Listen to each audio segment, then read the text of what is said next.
9వ అధ్యాయం, ఏబ్రిల్కి రాసిన పత్రిక 9వ అధ్యాయం 25వ వచనం నుంచి 28వ వచనం వరకు మనం శ్రద్ధగా చూద్దాం. అంతేకాదు ప్రధాన యాజకుడు ప్రతి సంవత్సరము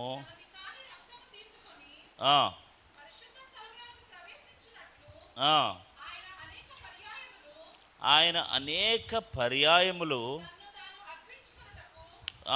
తనది కాని రక్తము తీసుకొని, అంతేకాదు ప్రధాన యాజకుడు ప్రతి సంవత్సరం కూడా తనది కాని రక్తము తీసుకొని పరిశుద్ధ స్థలములోనికి ప్రవేశించినట్లు ఆయన అంటే మన ప్రధాన యాజకుడు, కొత్త నిబంధన ప్రధాన యాజకుడని యేసు ప్రభువారు అనేక పర్యాయములు తన్ను తాను అర్పించుటకు ప్రవేశింపలేదు. అట్లైన ఎడల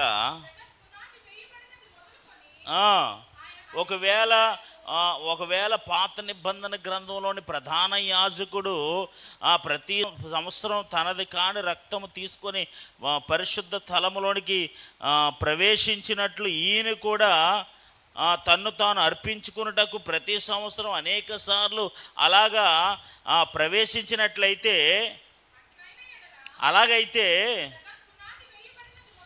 జగత్ పునాది వేయబడిన మొదలుకొని ఆయన అనేక పర్యాయములు శ్రమ పడవలసి వచ్చును. ఆమేన్, హల్లెలూయా. ఇంకా అలా ఇంకా ఇప్పుడు ప్రధాన యాజకుడు ప్రతి సంవత్సరం అంట. ఆమేన్, హల్లెలూయా.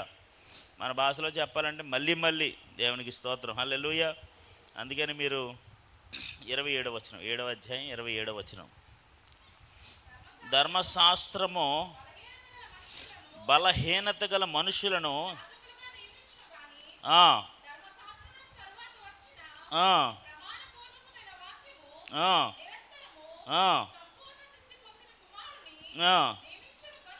నియమించిన గనుక ఈయన ఆ ప్రధాన యాజకుల వలె, ఆ ప్రధాన యాజకులు మొదట తన సొంత పాపముల కొరకు, తర్వాత ప్రజల పాపముల కొరకు దినదినము బలులు అర్పించవలసిన అవసరము కలిగిన వాడు కాదు. ఆమేన్, హల్లెలూయా. వాళ్ళు ఎలా చేస్తున్నారంట? దినదినము. ఆమేన్. సంవత్సరానికి ఒక్కసారి ప్రధాన యాజకుడు. కానీ మన ప్రభువైన యేసుక్రీస్తు వారు, ఆమేన్, హల్లెలూయా, అలా కాదట. ఎలా అట? తన ఇక్కడ మనం 26వ వచనం, అట్లైన ఎడల జగత్ పునాది వేయబడినది మొదలుకొని ఆయన అనేక పర్యాయములు శ్రమ పడవలసి వచ్చును. హల్లెలూయా. అంతే కదా. ఇప్పుడు ఆయన ప్రధాన యాజకుడు సంవత్సరం వెళ్ళి ప్రతి సంవత్సరం అర్పించినట్టు, అలాగే మన ప్రధాన యాజకుడు కూడా అలా చేయాలంటే ఏమవుద్ది? ఇప్పటికి ఎన్నిసార్లు శ్రమ పడాలి?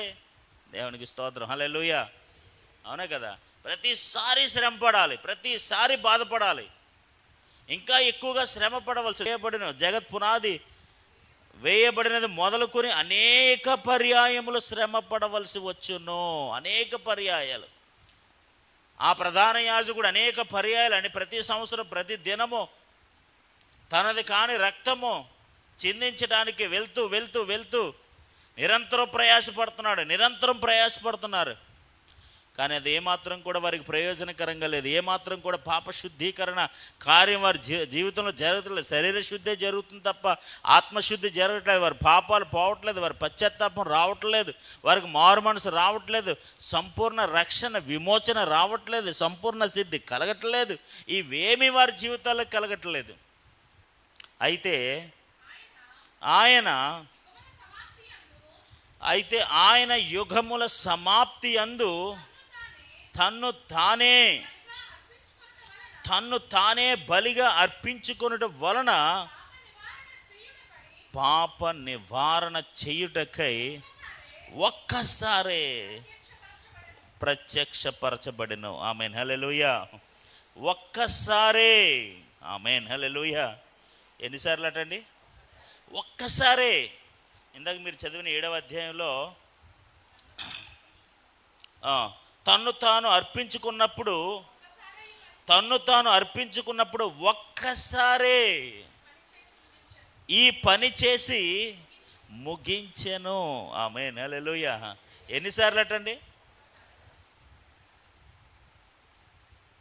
ఈ యుగ సమాప్తిలో యేసుప్రభు 2000 సంవత్సరాల క్రితం చేసిన బలి అర్పణ కార్యక్రమం ఒక్కసారే.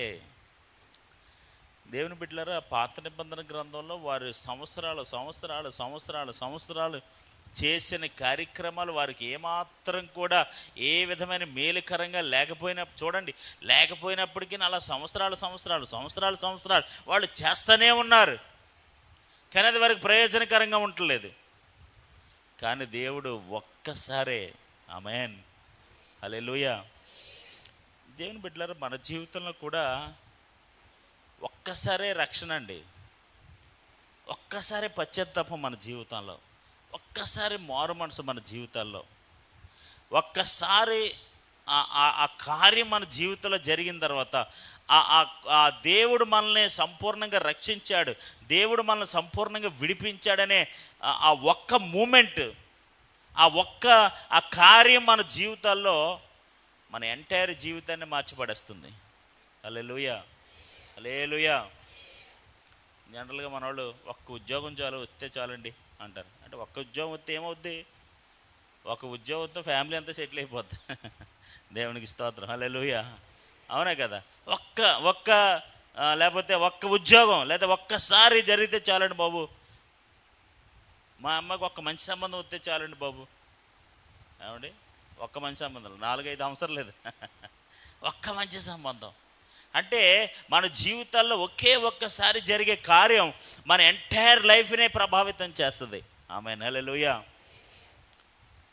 ఉపయోగం లేనిది, వ్యర్థమైనది, అనవసరమైనది అనేక సార్లు జరిగించట కంటే శ్రేష్టమైన ఒక్క బలి అర్పణ, ఆమేన్ హల్లెలూయా, ప్రపంచంలో ఉన్న ప్రతి మానవుని శుద్ధి చేస్తుంది. ఆమేన్ హల్లెలూయా. చూడండి 12వ వచనంలో, 9వ అధ్యాయం 12వ వచనంలో, మేకల యొక్కయు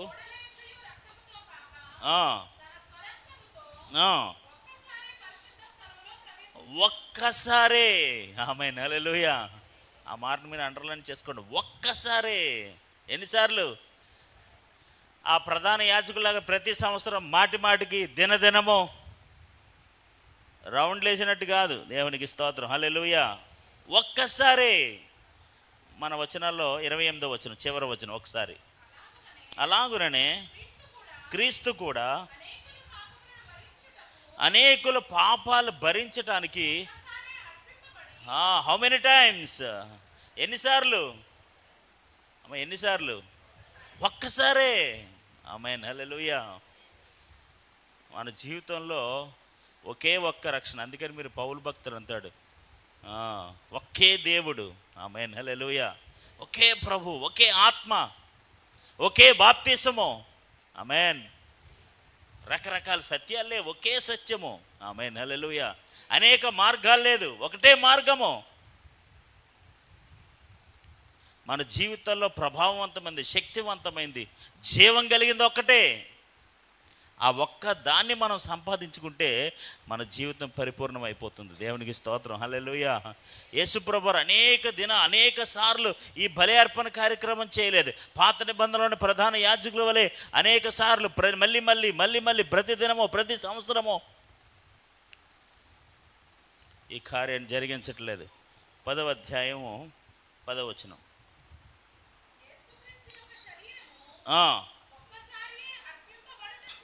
యేసుక్రీస్తు యొక్క శరీరము ఒక్కసారియే. ఎన్నిసార్లు అర్పించబడ్డాడండి ఆయన? 1 సింగిల్ టైమ్. ఒక్కసారే. యేసుక్రీస్తు యొక్క శరీరము ఒక్కసారి అర్పించబడుట చేత ఆ చిత్తమును బట్టి మనము పరిశుద్ధపరచబడుచున్నాము. హల్లెలూయా. హల్లెలూయా. ఆయన చిత్తమును బట్టి మనం ఏమైపోతున్నాం? పరిశుద్ధపరచబడుతున్నాము. ఒక్కసారి చూడండి, తర్వాత వచనాల్లో అంటాడు, మరియు ప్రతి పాత నిబంధనలోని ప్రతి యాజకుడు దినదినము సేవ చేయొచ్చు, దినదినము సేవ చేయొచ్చు, పాపములు ఎన్నటికీ తీసివేయలేని ఆ బలులనే మాటి మాటికి అర్పించుచుండెను. ఈయనైతే పాపముల నిమిత్తమై సదాకాలము నిలుచు ఒక్క బలి అర్పించి, ఆమేన్ హల్లెలూయా, ఒక్కసారేనట, ఆమేన్ హల్లెలూయా. మరియు ప్రతి యాజకుడు దినదినము సేవ చేయొచ్చు, పాపములను ఎన్నటికీ తీసివేయలేని ఆ బలులనే ఎలా అర్పిస్తున్నారంటండి? మాటి మాటికి అర్పించుచు ఉండును. ఈయనైతే పాపముల నిమిత్తమై పాపముల మీద సదాకాలము నిలుచు, ఆమేన్ హల్లెలూయా. ఎంతకాలం నిలుస్తుంది? ఎంతకాలం నిలుస్తుంది అటండి? సదాకాలము. నేను అంటాను, ఒక్కసారి అర్పిస్తేనే ఎంతమంది జీవితాలను ప్రభావితం చేశాడు. అది ఎంత గొప్ప అర్పణో చూడండి, అది ఎంత శక్తివంతమైనదో చూడండి, అది ఎంత బలమైందో చూడండి.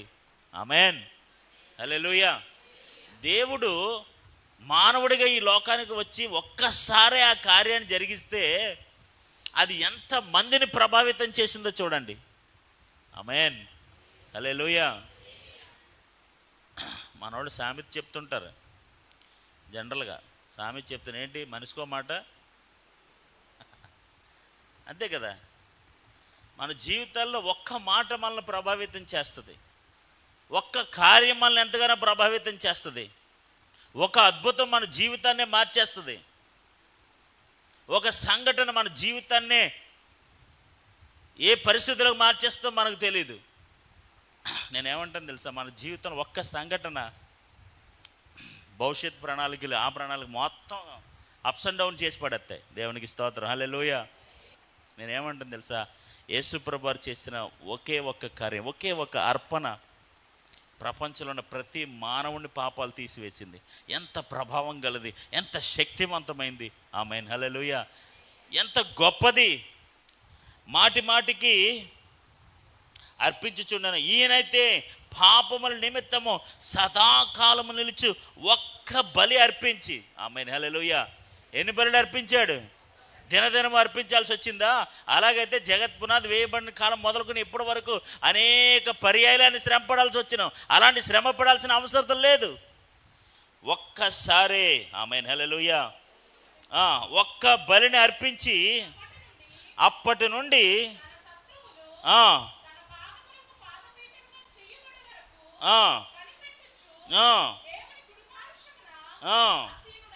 ఆసీనుడాయను. జాగ్రత్తగా వినండి, మళ్ళీ అండర్లైన్ చేయండి. ఒక్క అర్పణ చేత ఈయన పరిశుద్ధపరచబడి వారికి సదాకాలమునకు, ఆమేన్ హల్లెలూయా. ఎన్ని ఆశీర్వాదాలు ఉన్నాయండి అసలు మీకు అర్థమవుతుందా? 10వ వచనంలో యేసుక్రీస్తు యొక్క శరీరం ఒక్కసారి అర్పించబడుట చేత ఆయన చిత్తాన్ని బట్టి మనము పరిశుద్ధపరచబడుచున్నాము. నెంబర్ 1 ఏమవుతున్నామంట?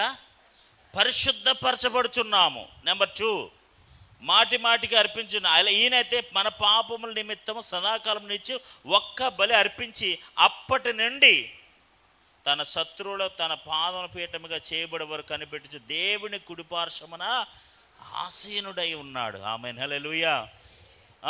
ఒక్క అర్పణ చేత ఈయన పరిశుద్ధపరచబడి వారిని సదాకాలమునకు సంపూర్ణులుగా చేసి ఉన్నాడు. హల్లెలూయా, హల్లెలూయా.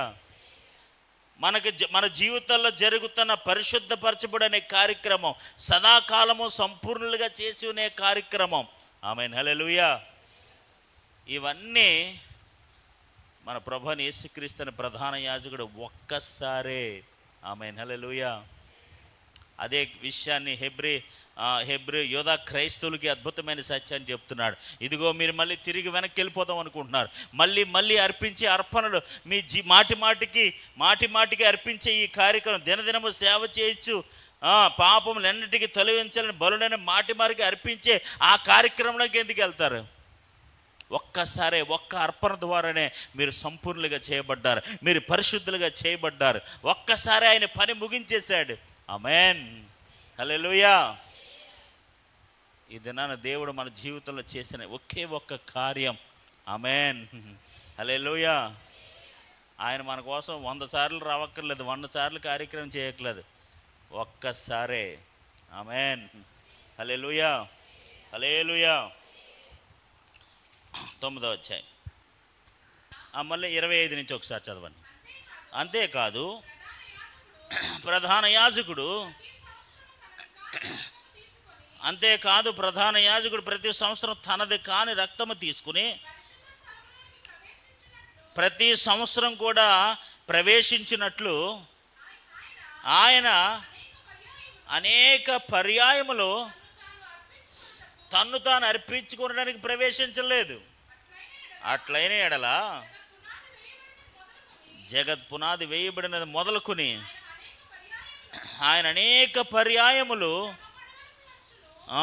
శ్రమ పడవలసి వచ్చును. అయితే ఆయన యుగముల సమాప్తి యందు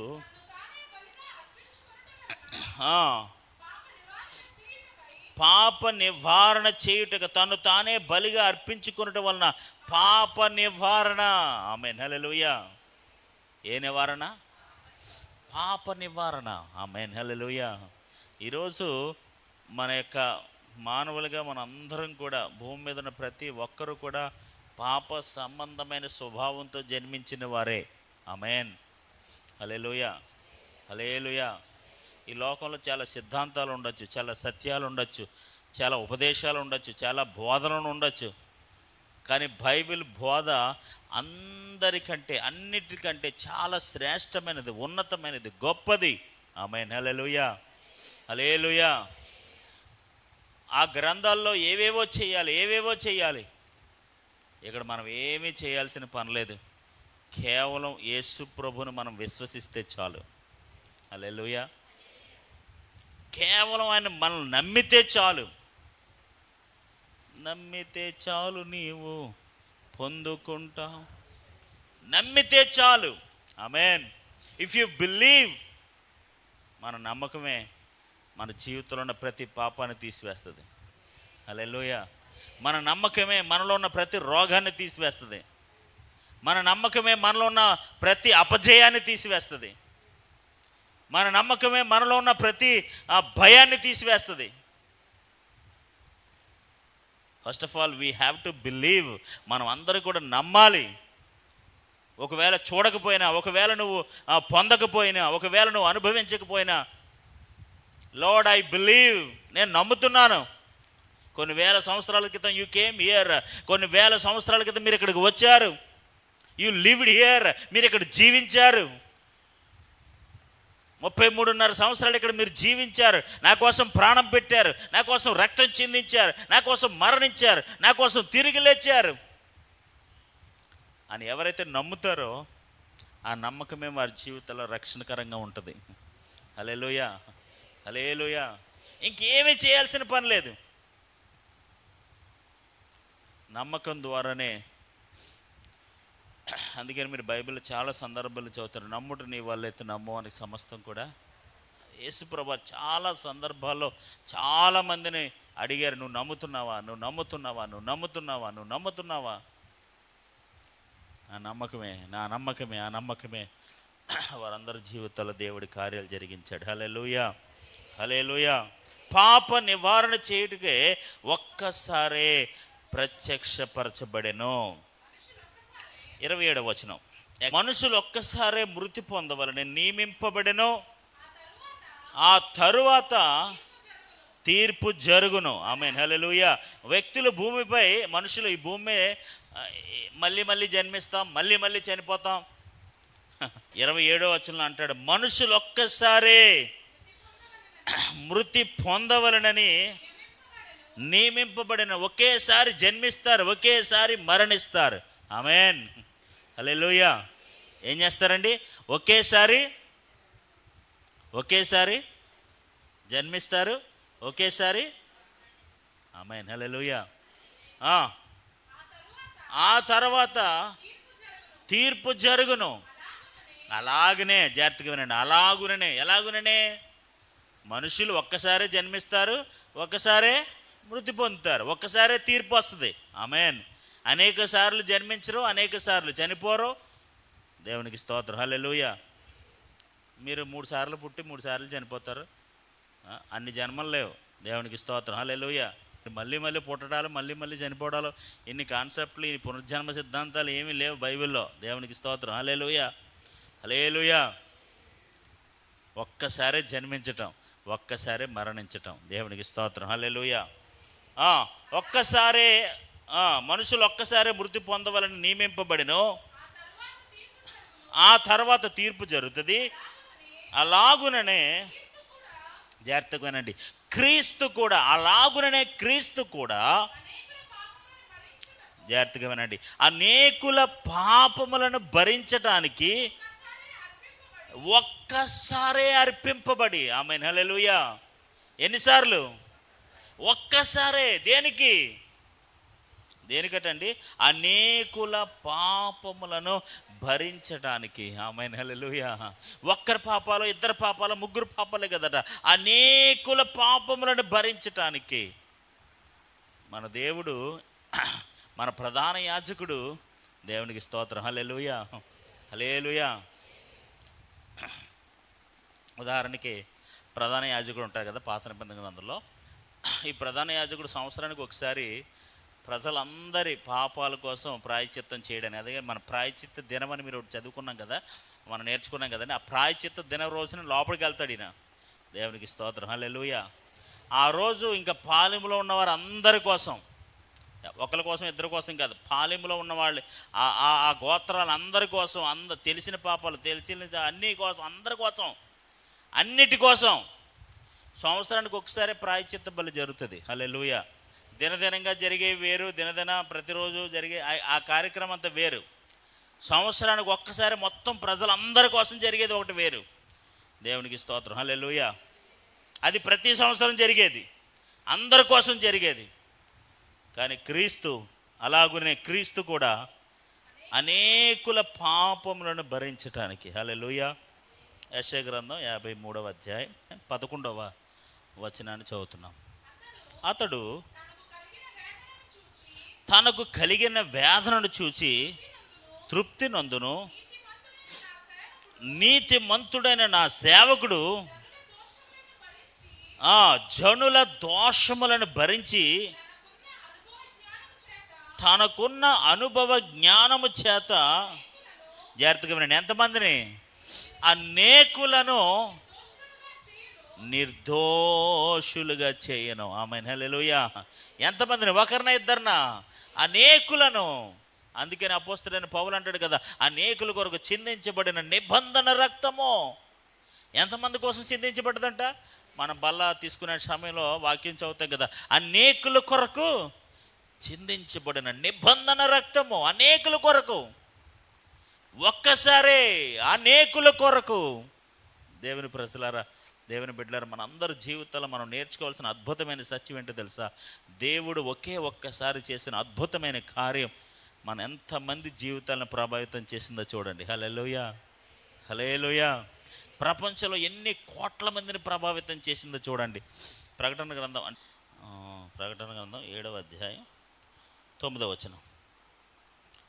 అటు తర్వాత నేను చూడగా, ఇదిగో, ఆ తర్వాత నేను చూడగా ప్రతి జనములో నుండి, ప్రతి వంశములో నుండి, ప్రజలలో నుండి, ఆయా భాషలు మాట్లాడే వారిలో నుండి వచ్చి ఎవడనో లెక్కింపజాలని ఒక గొప్ప సమూహము కనబడెను. ఆమేన్, హల్లెలూయా. ఎవరి సమూహము అంటే ఎవరి సమూహం? ప్రతి వంశంలోంచి, ప్రతి జనాంగంలోంచి, ప్రతి ప్రజల్లోంచి, ఆయా భాషలు మాట్లాడే వారిలో నుండి వచ్చి ఎవడనో లెక్కింపజాలని, అంటే ఎవరు లెక్కింపజాలని గొప్ప సమూహము నాకు కనబడను. Who are these people? ఈ గొప్ప సమూహం ఎవరు? ఎవరో తెలుసా? యేసు ప్రభుని సురక్షకుడిగా అంగీకరించిన ప్రజలు. హల్లెలూయా. ఒక్కసారే బలి అర్పించడం ద్వారా దేవుడు సంరక్షించిన, దేవుడు సంపూర్ణంగా రక్షించిన, దేవుడు సంపూర్ణంగా విమోచించిన అనేక మంది ప్రజలు వీళ్ళు ఎక్కడి నుంచి వచ్చారట? అనేక జనాంగము నుండి, వంశముల నుండి, ఆయా భాషలు మాట్లాడేవాళ్ళు. అంటే ప్రపంచంలో ఉన్న వారు అందరూ అనమాట. ఆయా భాషలు మాట్లాడంటే మనం ఏ భాష మాట్లాడతాం? లెక్కింపజాలని గొప్ప సమూహం ఆయా భాషలు మాట్లాడేవారట. ఆమేన్, హల్లెలూయా. వారందరూ కూడా ఈ లెక్కింప సఖ్యము కానీ ఈ గొప్ప జన సమూహము తెల్లని వస్త్రములు ధరించుకున్న వారే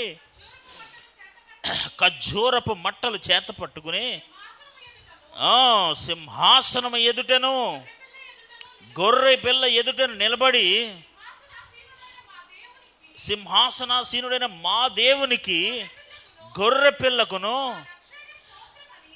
మా రక్షణకై స్తోత్రమని మహాశబ్దముతో ఎలుగెత్తి చెప్పిరి. హల్లెలూయా. నేను ఎందుకు ఈ మాట చదివించానో తెలుసా అండి? దేవుడు ఆమేన్, హల్లెలూయా, అనేకులు నిర్దోషులుగా చేశారట, అనేకులు పాపములను తీసివేశాడట. ఆ అనేకులు ఇప్పుడు పరలోక రాజ్యంలో ఎలా ఉన్నారో తెలుసా? మేబీ భవిష్యత్తులో యోహాను దర్శనం చూస్తున్నాడు. ఆ దర్శనంలో దేవుడి ప్రకటన గ్రంథాన్ని రాయించాడు, రెవల్యూషన్. ఆ ప్రకటన గ్రంథంలో అక్కడ చూస్తున్నాడంటే ఆయా దేశాల నుంచి, ఆయా వంశాల నుంచి, ఆయా జాతుల నుంచి, ఆయా భాషలు మాట్లాడే వాళ్ళందరూ కూడా లెక్కింప సఖ్యం కానీ గొప్ప స్నేహముగా అక్కడ ఉన్నారంటే వాళ్ళందరూ కూడా తెల్లని వస్త్రములు ధరించుకొని ఖర్జూరపు మట్టలు పట్టుకుని ఆ దేవుని ఎదుట, ఆ గొర్రెపిల్ల ఎదుట మా రక్షణకై అని స్తోత్రము చేయుచున్నారట. హల్లెలూయా. అంటే చూడండి ఎంతమంది రక్షించబడ్డారో. హల్లెలూయా. యేసు ప్రభువు వారు చేసిన ఒకే ఒక్క కార్యం. ఆమేన్, హల్లెలూయా. మన జీవితాల్లో కూడా ఒకే ఒక్క కార్యం. ఆమేన్, హల్లెలూయా. ఒకే ఒక సమర్పణ, ఒకే ఒక ప్రతిష్ట, ఒకే ఒక తీర్మానం, ఒకే ఒక దర్శనం మన జీవితాలు ఎంతో ప్రభావితం చేసి పడేయాలి. దేవునికి స్తోత్రం. హల్లెలూయా, హల్లెలూయా. దేవుడు మన పట్ల చేసిన కార్యం చూడండి. 28వ వచనం, అలాగనే క్రీస్తు కూడా అనేకుల పాపములను భరించడానికి, అనేకుల యొక్క పాపాలు భరించడం అంటే ఏంటో తెలుసా? వారిని పరిశుద్ధులుగా చేయడానికి, వారిని సంపూర్ణంగా చేయడానికి, వారిని పాపము నుంచి విడిపించడానికి. ఆమేన్, హల్లెలూయా, హల్లెలూయా. తర్వాత కాలంలో వారందరినీ వారసత్వాన్ని అనుగ్రహించడానికి, పాప శక్తి నుంచి విడుదల అనుగ్రహించడానికి, రాబోయే కాలంలో పాప సమూహం నుండి దాని ఫలితాల నుంచి వారందరినీ విడిపించడానికి, ఏ విధమైన అధికారం పాపం వాళ్ళ మీద ఉండకూడదు, అవన్నీ కూడా దేవుడు తీసి పడేశాడట. హల్లెలూయా. భరించడానికి ఒక్కసారి అర్పించబడి, ఆమేన్, హల్లెలూయా. ఎవరి కోసం అంటండి? తన కొరకు కనిపెట్టుకుని ఉండు వారి రక్షణ నిమిత్తము పాపము లేకుండగా రెండవసారి ప్రత్యక్షమగును. ఆమేన్, హల్లెలూయా. మళ్ళీ రెండోసారి ఆయన ప్రత్యక్షం అవుతారండి. ఎవరి కోసం? ఎదురు చూచు వారి కొరకు, తన కొరకు కనిపెట్టుకుని ఉండివారు రక్షణ నిమిత్తము. హల్లెలూయా. మీరు కనిపెడుతున్నారా? మీరు ఎదురు చూస్తున్నారా? కనిపెట్టడం అంటే ఏంటి? కనిపెట్టడం అంటే ఏంటి? మీ వాడు ఎక్కడికైనా స్కూల్కి వెళ్ళిపోయాడు అనుకోండి, ఎక్కడికి వెళ్ళాడు, ఇంకా రావట్లేదు, పొద్దుననగా వెళ్ళిపోయాడు స్కూల్కి, సాయంత్రం 5 గంటలకు మీరు ఎదురు చూస్తూ ఉంటారు. చూస్తారా చూడరా? ఎందుకు? పొద్దుననగా స్కూల్కి వెళ్ళిపోయారు, ఎప్పుడు వస్తాడో, ఎలా వస్తాడో, ఏంటో అని చెప్పేసి వాళ్ళ కోసం మీరు ఎదురు చూస్తూ ఉంటారు, కనిపెడుతూ ఉంటారు. ఈరోజు దేవుడు మన పాపాలన్నీ కూడా దేవుడు తొలగించేశాడు. ఆమేన్, హల్లెలూయా, హల్లెలూయా. ఒక్కసారి యేసుప్రభువు 2 సార్లు ప్రత్యక్షం అవుతారట. ఒకటి మన కోసం, మన రక్షణ కోసం, మన పాపాలు తీసివేయడం కొరకు. రెండోసారి ప్రత్యక్షం అవుతారు. ఎందుకు తెలుసా? మనందరినీ ఆయనతో పాటు తీసుకెళ్ళడానికి. ఆమేన్, హల్లెలూయా, హల్లెలూయా. రెండోసారి ఆయన ప్రత్యక్షత, రెండోసారి ఆయన సెకండ్ కమింగ్, ఇంగ్లీష్లో దాన్ని రెండో రాకడ అంటాం కదా, మన second coming of Jesus Christ. Yesu ప్రభువు రెండవ రాకడ. ఇప్పుడు సంఘం ఏం చేయాలి తెలుసా? ఆయన కొరకు ఎదురు చూసే వారంగా ఉండాలి. ఆమేన్, హల్లెలూయా. ఇప్పుడు యేసుప్రభు ఖచ్చితంగా రెండోసారి వస్తారట. ఒకసారి వచ్చారు, మనందరి పాపాలు తీశారు. ఒకసారి వచ్చి మన పాపాలందరూ తీశారు. ఇప్పుడు రెండోసారి వస్తారట. ఎందుకు వస్తారంటే తెలుసా? We're looking forward to him. ఆయన కొరకు మనం ఎదురు చూస్తున్నాం.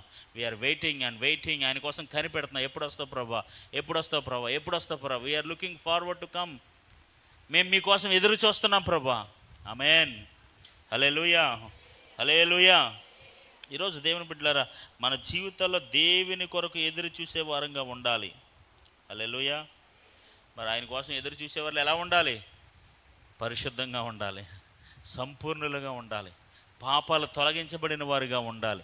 ఆమేన్, హల్లెలూయా. సువార్తలు మీరు చదువు, బుద్ధిగల కన్యకలు తమ దివిటీల్ని వెలిగించుకుని ఎలా ఉన్నారట? పెండ్లు కుమారుడి కొరకు ఎలా ఉన్నారట? సిద్ధపడి ఉన్నారంట.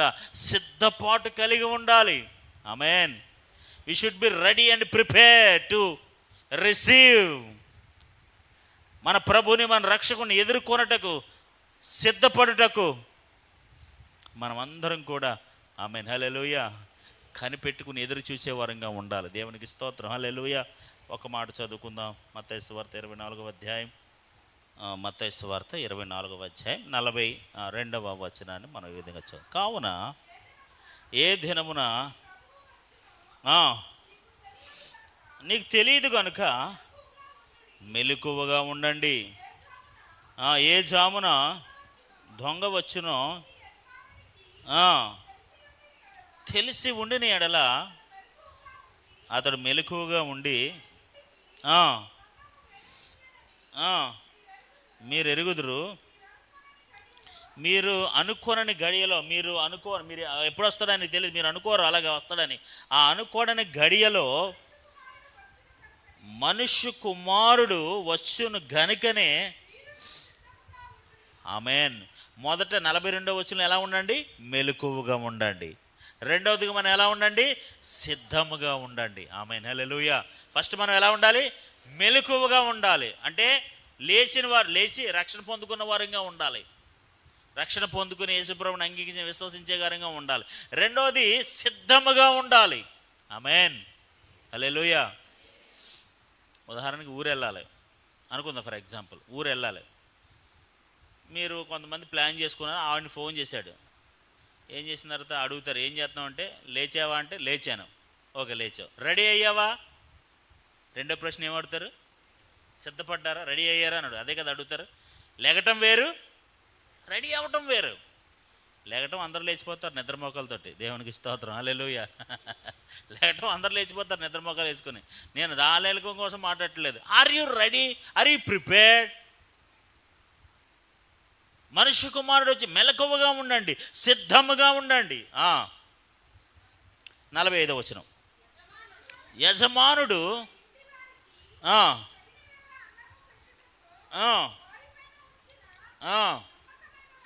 యజమానుడు తన ఇంటి వారు తగిన వేళ అన్నం పెట్టు, తనపై నమ్మకం నమ్మకమైన వాడు బుద్ధివంతుడైన దాసుడు ఎవడు?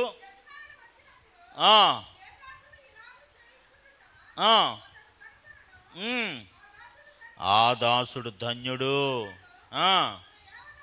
అతడు తన యావదాస్తి మీద తనను ఉంచునని మీతో నిశ్చయముగా చెప్పుచున్నాను. హల్లెలూయా. అయితే దుష్టుడైన ఒక దాసుడు దాసుడట రెడీగా ఉంటాడట. ఒక దాసుడు నమ్మకమైన వాడును బుద్ధిమంతుడనే ఉంటాడు. ఆ యజమానుడు వచ్చినప్పుడు ఏ దాసుడు ఇలాగూ చేయిచుండడు అతడు కనుగొనునో అతనికి నిశ్చయముగా ఏమలుతుందట? యావదాస్తి మీద. దేవునికి స్తోత్రం, హల్లెలూయా. ఇంకొక దాసుడు ఉన్నాడు. ఆ దాసుడు ఏ దాసుడు అంటాడు? దుష్టుడైన దాసుడు. ఆమేన్, హల్లెలూయా. ఆ దాసుడు నా యజమానుడు ఆలస్యము చేయుచున్నాడని తన మనస్సులో అనుకుని తన తోడు దాసులను కొట్ట మొదలుపెట్టి తాగుచూ ఉంటే ఈగో దాసుడు ఉన్నాడంట, ఈ దుష్ట దాసుడు ఉన్నాడంట. ఆ దాసుడు నా యజమానుడు ఇంకా రావట్లేదు, ఆయన ఆలస్యం చేస్తున్నాడు అని చెప్పేసి మెలకువగా ఉండే స్వభావం లేదు, సిద్ధంగా ఉండే స్వభావం లేదు, ఎదురు చూసే స్వభావం లేదు, కనిపెట్టే స్వభావం లేదు. ఏం చేస్తున్నాడంటే తెలుసా, అతను తోటి దాసులను కొట్ట మొదలుపెట్టి త్రాగుబోతులతో తినుచు త్రాగుచుండెను. ఆమేన్, హల్లెలూయా. ఈరోజు క్రైస్తవ సంఘము క్రీస్తు కొనకు కనిపెట్టే సంఘముగా సంఘముండునుగాక. ఆయన ఆలస్యం చేస్తున్నాడని కొంతమంది బిజీగా ఉన్నారు. దేవునికి స్తోత్రం, హల్లెలూయా. మేబీ ఇక్కడ తినుచు త్రాగుచు ఆ కాన్సెప్ట్ అనమాట. ఇప్పుడు అందుకనే యేసుప్రభు ఒక సందర్భం నోవాహు దినముల గురించి చెప్పారు. నోవాహు దినాల్లో ఎలా ఉండేవారట? తినడం, తాగడం, పెండ్లి చేసుకోవడం, పెండ్లికి ఇవ్వడం. దేవునికి స్తోత్రం, హల్లెలూయా. పెళ్ళిళ్ళకి ఇవ్వడం, పెళ్ళిళ్ళు జరగడం, తినడం, త్రాగడం. దేవునికి స్తోత్రం, హల్లెలూయా. ఈరోజు కొంతమంది దాసులు ఇంకా ప్రభు రాకడ ఆలస్యం అవుతుందేమో అనుకుని ఇష్టం వచ్చినట్టు ఉంటున్నట్టున్నారు. తినుచు తాగుతూ ఇష్టానుసారంగా ప్రభు లేక, సహవాసం లేక, మందిరం లేక, పరిశుద్ధత లేక, రక్షణ లేక. దేవునికి స్తోత్రం, హల్లెలూయా, హల్లెలూయా. తాగుబోతులతో తినుతూ త్రాగుచుండిన ఆ దాసుడు కనిపెట్టిన దినములోను వాడనుకుని గడియలోను ఆ యజమానుడు వచ్చి వారిని నరికించి వేషధారులతో కూడా వాడికి పాలు నియమించును. అక్కడ ఏడ్పును పండ్లు కొరుకుటయు ఉండును. దేవునికి స్తోత్రం, హల్లెలూయా, హల్లెలూయా, హల్లెలూయా. ప్రియమైన దేవుని బిడ్డలారా, ఈ రోజున యేసుప్రభువారు ఈ లోకానికి ఒక్కసారి వచ్చి మనందరినీ రక్షించి మనందరికీ ఒక బాధ్యత ఇచ్చి వెళ్ళారు. దేవునికి స్తోత్రం, హల్లెలూయా. మనం అందరూ రక్షించబడి, ఆమేన్, హల్లెలూయా. నేను ఏమంటాను తెలుసా, రక్షణ పొందుకున్నంత మాత్రాన జనరల్గా మనం నమ్మి విశ్వసిస్తే జనరల్గా మనందరూ రక్షించబడతాం. నిశ్చయముగా మనందరం కూడా సిద్ధపడాలి. ఆమేన్, హల్లెలూయా. సిద్ధపడాలి. ఆ ప్రిపరేషన్లోకి మనం రావాలి. ఆ సంపూర్ణతలోనికి, ఆ పరిపూర్ణతలోనికి మనం రావాలి. అలా వచ్చి కనిపెట్టుకుని ఉండాలి. చివరి వచనం మరొకసారి చదవండి. అలాగుననే క్రీస్తు కూడా అనేకులను పాపములను భరించటానికి ఒక్కసారే అర్పించబడి తన కొరకు, ఆమేన్, హల్లెలూయా. ఎవరి కోసం? తన కొరకు కనిపెట్టుకుని ఎదురు చూసే వారి కొరకు రక్షణ నిమిత్తము. ఎందు నిమిత్తం అండి? మన రక్షణ నిమిత్తం, మన విమోచన నిమిత్తము, మనకు నిత్య రాజ్యాన్ని ఇవ్వడం నిమిత్తము, మనల్ని ఆయనతో పాటు నిత్య మహిమలోనికి తీసుకెళ్ళే నిమిత్తము, పాపము లేకుండా రెండవసారి ప్రత్యక్షమవును. హల్లెలూయా. దేవుడు మన కోసం మళ్ళీ రాబోతున్నాడు. ఆమేన్, హల్లెలూయా, హల్లెలూయా. మనం మెలకువగా ఉండి సిద్ధపడుదుమగాక. ఇందాక మీరు మత్తయి సువార్త 24వ అధ్యాయం నేను ఎందుకు చదివించాను తెలుసా? అక్కడ ఒక 2 విషయాలు చాలా సుస్పష్టంగా ఉన్నాయో లేదో చెప్పండి. 2 విషయాలు ఏంటవి?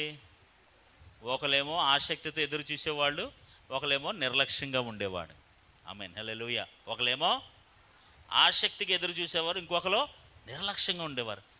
చాలాసార్లు మన విశ్వాస జీవితంలో ఈ 2 కోవ సంబంధించిన మనుషులు ఉంటారు. ప్రతి విషయంలో కూడా, వాళ్ళు వ్యక్తిగతమైన జీవితంలో కానీ, రక్షణ విషయంలో కాదు, వ్యక్తిగతమైన విషయాల్లో కానీ, కుటుంబ విషయాల్లో కానీ, ప్రతి విషయంలో కూడా కొంతమంది చాలా ఆసక్తిగా ఉంటారు, కొంతమంది చాలా నిర్లక్ష్యంగా ఉంటారు. వాళ్ళ యొక్క ఉద్యోగ విషయంలో కానీ, వారి వ్యాపార విషయంలో కానీ, వారి బిడ్డల విషయంలో కానీ, కుటుంబ విషయాల్లో కానీ, పరిచయ విషయాల్లో కానీ, అన్ని విషయాల్లో, ఇన్ ఆల్ డిపార్ట్మెంట్స్. కానీ ఒకటి మనం గుర్తుపెట్టుకోవాలి.